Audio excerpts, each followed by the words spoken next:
भारतीय अर्थव्यवस्था आणि न्यायव्यवस्थेमधील सर्वोच्च नाव, ज्यांच्या संकल्पनेतून या भारताची राज्यघटना साकारली गेली, ते भारतरत्न डॉक्टर बाबासाहेब आंबेडकर आज देशभरामध्ये बाबासाहेबांच्या 134व्या जयंती मोठ्या उत्साहामध्ये साजरी होती आहे। नागपूरमध्ये दीक्षाभूमीवर देखील मोठी गर्दी पाहायला मिळते आहे।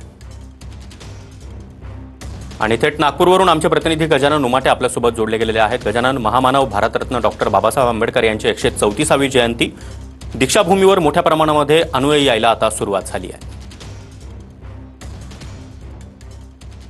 नक्कीच महामानव भारतरत्न डॉक्टर बाबासाहेब आंबेडकर यांची 134वी जयंती आपण बघू शकतो। नागपुरातील दीक्षाभूमीवर या ठिकाणी मोठ्या प्रमाणात अनुयायी यायला सुरुवात झालेली आहे।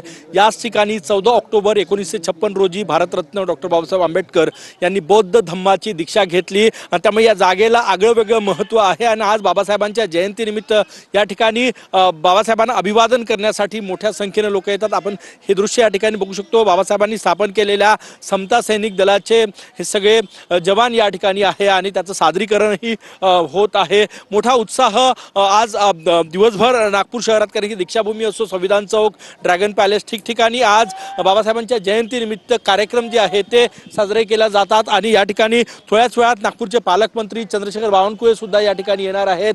भारतरत्न बाबासाहेब आंबेडकर यांना अभिवादन करण्यासाठी आपण हे दृश्य या ठिकाणी बघू शकतो। एक सुंदर बँडचं सादरीकरण या ठिकाणी करण्यात आलेलं आहे। एक आगळ्या पद्धतीने थोड्यापूर्वी भारतरत्न डॉक्टर बाबासाहेब आंबेडकर यांना अभिवादन करण्यात आलेलं आहे।